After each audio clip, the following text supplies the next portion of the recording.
Student, good morning. आज हम discuss करेंगे next topic of chapter metals and non metals is extraction of a metals. कि जो metal है उसको किस प्रकार से एक्सट्रैक्ट किया जाता है। मीन्स जैसे कि हमने प्रीवियस वीडियो में डिस्कस किया था कि जो मेटल्स हैं वो हमें कंबाइंड स्टेट के अंदर मिलती है। कुछ मेटल्स हैं जो अर्थ क्रस्ट के अंदर जो फ्री स्टेट में मिलती है, बाकी लगभग जो मेटल्स हैं वो हमें कंबाइंड स्टेट के अंदर मिलती है। और जो कंबाइंड फॉर्म के अंदर मिली हमें, तो कंबाइंड फॉर्म के अंदर लेकिन हमें प्योर मेटल की नीड होती है, तो प्योर मेटल है वो उसको किस प्रकार से अटेन किया जाए उसी को हम क्या कहते हैं, एक्सट्रैक्शन ऑफ ए मेटल्स कहते हैं। तो थोड़ा सा पहले एक्सट्रैक्शन ऑफ मेटल्स क्यों करते हैं इसके बारे में डिस्कस करेंगे, फिर क्या क्या इसके अंदर टेक्निक यूज करते हैं और क्या क्या स्टेप इन्वॉल्व करते हैं इनके बारे में डिस्कस करेंगे। तो फर्स्ट देखो हमारे पास एक्सट्रैक्शन ऑफ मेटल्स क्या कहलाता है। Attainment of pure metal from its compound, उसके कंपाउंड से प्योर मेटल का अटेनमेंट करना, मींस प्योर मेटल को अलग करना, यही हमारे पास, या प्योर मेटल प्राप्त करना, इसको हम क्या कहते हैं, एक्सट्रैक्शन ऑफ ए मेटल्स कहते हैं। जैसे कि हमने प्रीवियस वीडियो में भी डिस्कस किया था कि the metal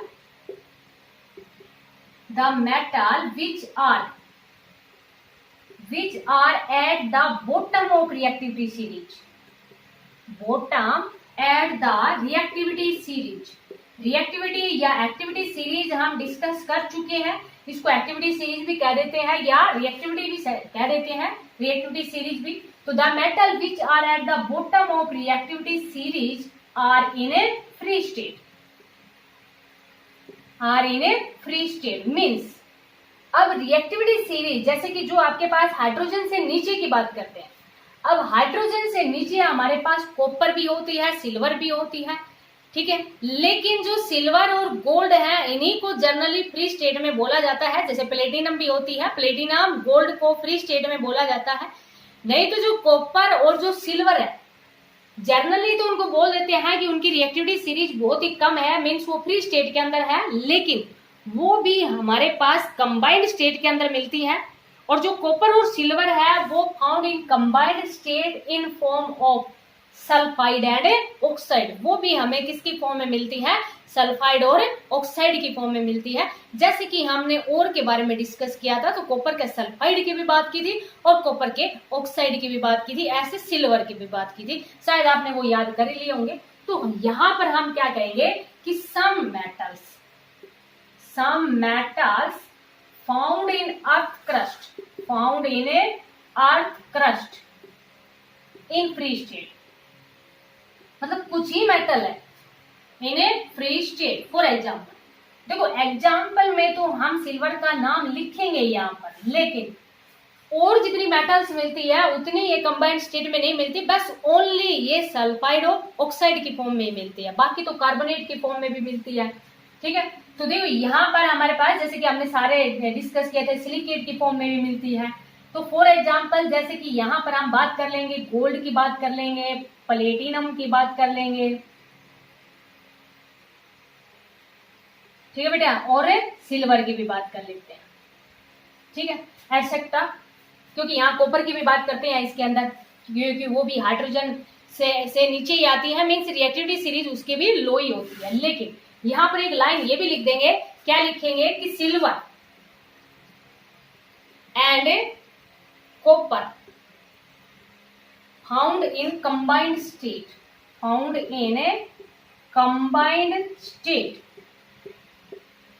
in form of, किसकी फॉर्म में मिलती है, in form of their sulphide and oxides ores, किसके फॉर्म में मिलती है, सल्फाइड एंड ऑक्साइड ओर की फॉर्म में मिलती है। जैसे कि और हमने डिस्कस किए थे, तो ये चीज भी आपको ध्यान रखनी है। जैसे कि मान लीजिए ये पूछ लिया जाए इस तरह से क्वेश्चन में कि जैसे कि जो सिल्वर है उसकी बहुत ही लो रिएक्टिविटी है, मीन्स बॉटम में आती है रिएक्टिविटी सीरीज के अंदर, लेकिन वो किस ओर के अंदर भी मिल सकती है, तो किस ओर के अंदर मिल सकती है, सल्फाइड एंड ऑक्साइड ओर की फॉर्म में भी मिल सकती है। कौन सी, silver and copper found in combined state also, लिख देंगे combined state also in form of their sulphide and oxide ores. ये आपको कंप्लीट नोट करना है बेटा, ठीक है। शायद समझ में आ गया होगा कि attainment of pure metal from its compound, इसी को हम क्या कहते हैं, एक्सट्रैक्शन ऑफ ए मेटल्स कहते हैं। अब रिएक्टिविटी सीरीज की बात करें, क्योंकि जस्ट अभी पहले हम यहाँ पर इंट्रोडक्शन ही पढ़ रहे हैं कि एक्सट्रैक्शन ऑफ मेटल किस प्रकार से करते हैं, फिर मेथड क्या है वो आगे हम डिस्कस करेंगे। अभी बस ओनली जनरली क्या क्या स्टेप इन्वॉल्व करते हैं, क्या क्या टेक्निक है, ओनली बताएंगे। एक्सप्लेनेशन नेक्स्ट वीडियो में हम डिस्कस करेंगे, ठीक है बेटा। तो the metal which are found in, the metals which are in top of reactivity series, top of a reactivity series, reactivity series are never found in free state, never found in a free state, वो कभी भी free state के अंदर नहीं मिलती। देखो ये जो रिएक्टिविटी सीरीज के अंदर बॉटम में थी, ये फ्री स्टेट में मिल सकती है। कभी कभार ऐसा होता है कि ऑक्साइड, जैसे कि अभी हमने डिस्कस किया कि सिल्वर और कॉपर है वो और की फॉर्म में भी मिलती है, लेकिन वो फ्री स्टेट में भी मिलती है। लेकिन ये जो टॉप में है ना, top of a reactivity series, ये कभी भी हमारे पास फ्री स्टेट में नहीं मिलती। अब हम बीच की बात कर लेते हैं। बीच की मतलब जो मिडल में है ना, जिनकी रिएक्टिविटी सीरीज के ना ही टॉप में है ना ही बॉटम में है। जैसे कि मिड के अंदर बात करें तो जिंक आता है, हमारे पास आयरन आता है, लेड आता है। तो ये जिनकी मॉडरेटली मीन्स मीडियम रिएक्टिविटी है, रिएक्टिविटी ना तो टॉप के अंदर है ना ही बॉटम के अंदर है, तो क्या, जैसे कि मान लीजिए the middle of reactivity series, the middle of reactivity series, जो मिडल के अंदर रिएक्टिविटी सीरीज, जैसे आपने याद कर भी ली होगी और नहीं भी की है तो बेटा कर लेना। तो वो हमारे पास the middle of reactivity series के अंदर कौन कौन सी आती है, जैसे कि जेडन आ गया, लेड आ गया, जिंक आ गया, लेड आ गया, और हमारे पास कौन कौन सी होती है, आयरन होती है, ठीक है, एटसेट्रा। तो ये हमारे पास किस में होती है, मिडल में होती है। तो इनकी जो रिएक्टिविटी सीरीज है are moderately reactive, are moderately means ये ज्यादा रिएक्टिव नहीं है ना ही कम रिएक्टिव है। Are found in, are found in, ये किस फॉर्म में मिलती है हमें, ऑक्साइड्स, सल्फाइड्स, जो बहुत सारे, क्योंकि ऑक्सीजन है वो काफी ज्यादा परसेंटेज मात्रा में होती है, 27% होती है। तो ऑक्साइड की फॉर्म में तो लगभग मिलती है सल्फाइड, और ये किसकी फॉर्म में मिलती है, कार्बोनेट की फॉर्म में मिलते हैं, कार्बोनेट ओर्स, ठीक है बेटा।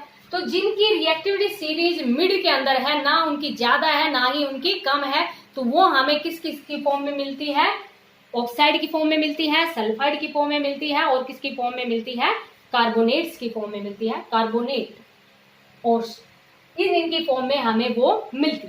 अब देखो यहाँ पर जैसे कि हमने देखा कि कोई सल्फाइड की फॉर्म में मिल रही है, कोई फ्री स्टेट के अंदर मिल रही है, और कोई बहुत सारे और की फॉर्म में मिल रही है। तो क्या क्या टेक्निक इसके अंदर यूज की जाए, तो डिफरेंट टेक्निक इसके अंदर यूज करते हैं। Different technique use for extracting of a metal या एक्सट्रैक्शन ऑफ ए मेटल्स, और उनको बेस है वो 3 तरह से बेस कर दिया।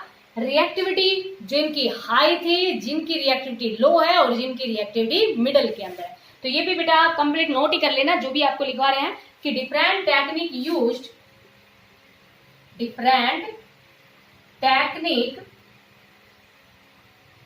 आर यूज्ड फॉर एक्सट्रैक्टिंग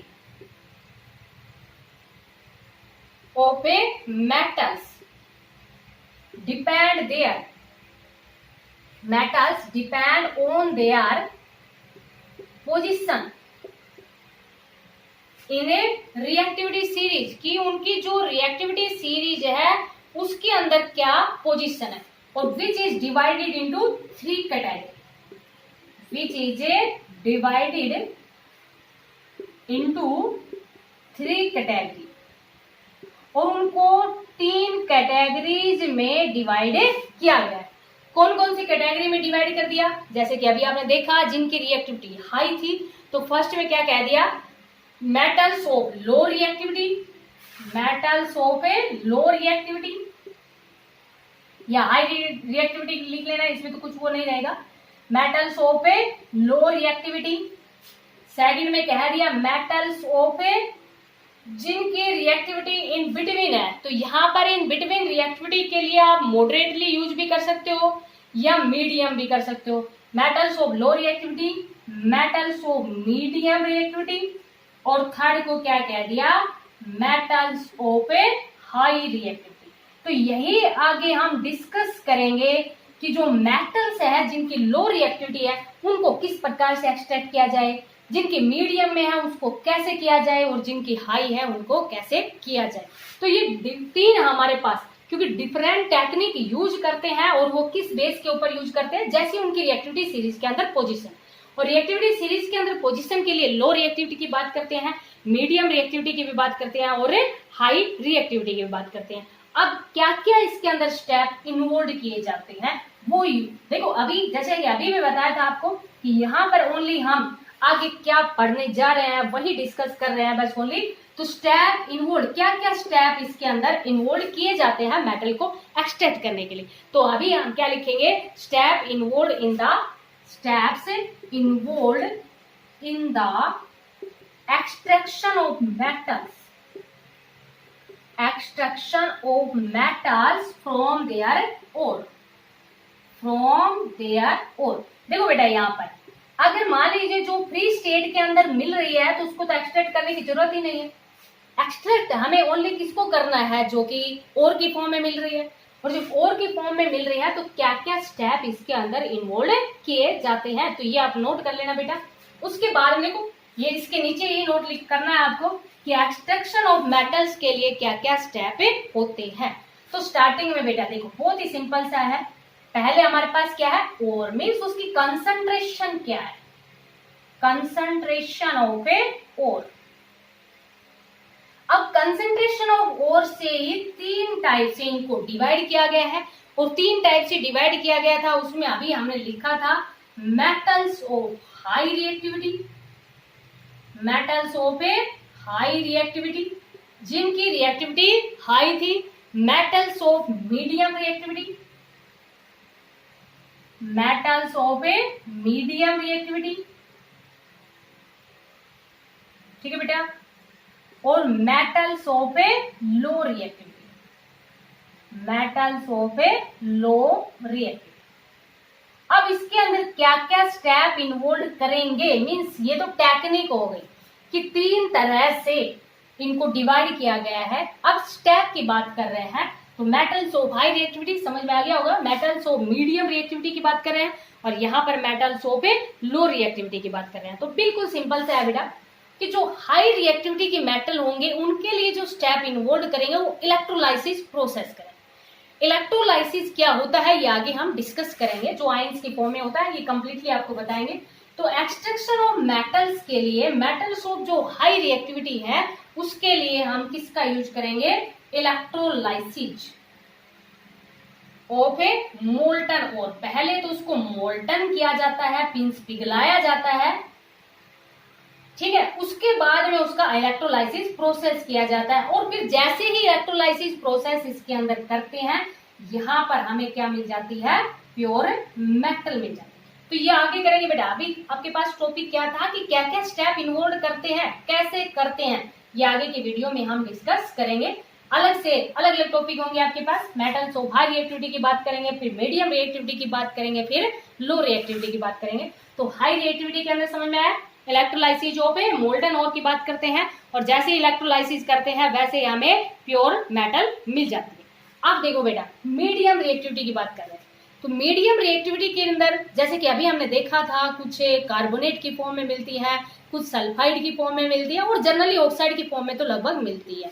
तो इट मीन्स लगभग हमें किसकी फॉर्म में मिलती है, ये कार्बोनेट की फॉर्म में मिलती है, और किसकी फॉर्म में मिलती है, सल्फाइड की फॉर्म में मिलती है, सल्फाइड और।